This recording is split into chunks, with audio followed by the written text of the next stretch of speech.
গাজলের আহরা ১২ নম্বর জাতীয় সড়কে একটি লরিতে ভয়াবহ আগুন লাগাকে কেন্দ্র করে ব্যাপক চাঞ্চল্য ছড়ায়। লরিতে দাউ দাউ করে আগুন জ্বলতে দেখে ঘটনাস্থলে ছুটে আসে গাজল থানার বিশাল পুলিশ বাহিনী। আগুনের দৃশ্য দেখতে এলাকায় ভিড় জমে যায়। পুলিশের পক্ষ থেকে বারবার দমকল দপ্তরে খবর দেওয়া হলেও প্রায় ১.৫ ঘণ্টা পর ঘটনাস্থলে পৌঁছয় দমকল বাহিনী বলে স্থানীয় সূত্রে খবর। এরপর দীর্ঘ প্রচেষ্টায় আগুন নিয়ন্ত্রণে আনা হয়।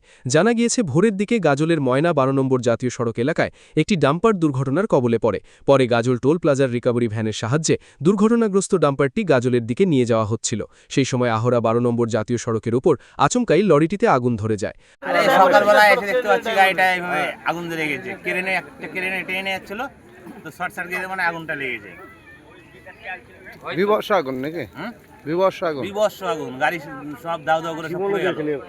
সম্পূর্ণ গাড়িটাই পুড়ে গেল। এইভাবে এখন ন্যাশনাল রোডে আমি এভাবে দেখিনি, এখন এইভাবে এতটা আগুন। পার হয়ে হ্যাঁ, তারপরে এটা আলাদা গাড়ি, এটা আলাদা গাড়ি, এগুলো টাইনে নিয়ে আসছিল। কোথায় থেকে আনছিল জানিস?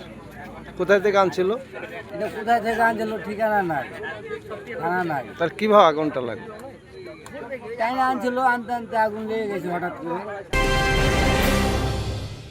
উত্তর ২৪ পরগনা ও তার আশপাশের এলাকার মানুষের সেবায় ক্যাথল্যাবের মতো অত্যাধুনিক সুবিধা নিয়ে পরিষেবায় ব্রতী সারদা মাল্টি স্পেশালিটি হাসপাতাল। একই ছাদের তলায় মানুষ সাধারণ চিকিৎসা থেকে শুরু করে ২৪ ঘন্টা ক্যাথল্যাব, এমআরআই, সিটি স্ক্যান, এনআইসিইউর মতো সুবিধা এবার থেকে পেয়ে যাবেন সারদা মাল্টি স্পেশালিটি হাসপাতালে। প্রয়োজনে যোগাযোগ করুন 033-2592-0730, 2593-0730, 2593-3562 ও 9331275635 নম্বরে। আমাদের ঠিকানা Royal Park, Kalyani expressway, Barrackpore, Kolkata ৭,১২১। সারদা মাল্টি স্পেশালিটি হাসপাতাল, পরিষেবাই হোক আমাদের মূল লক্ষ্য। এটার নাম হচ্ছে আওড়া। গাড়িটা হঠাৎ আগুন লেগে গেছে। এখনো পর্যন্ত প্রশাসন দাঁড়িয়ে আছে, কোনো ফায়ার ব্রিগেড নিয়ে আসার কোনো মানসিকতা আমাদের নেই। জানি না কি কারণে ওনারা আনতে পারছেন না। আনা অবশ্যই উচিত, এখানে প্রশাসনের সবাই আছেন, ফায়ার ব্রিগেডটা আনা ওনাদের উচিত, কিন্তু এখনো পর্যন্ত ওনারা এনে পৌঁছাতে পারেনি, ওনারা ব্যর্থ। আগুন এতটাই ভয়াবহ ছিল যে অল্পের জন্য রক্ষা পায় রিকভারি ভ্যানটি। পাশাপাশি তেলের ট্যাঙ্ক থেকে তেল বের হতে থাকায় আগুন আরও ভয়াবহ আকার নেয়। বেশ কিছু সময়ের জন্য জাতীয় সড়কে যান চলাচল বন্ধ হয়ে যায়।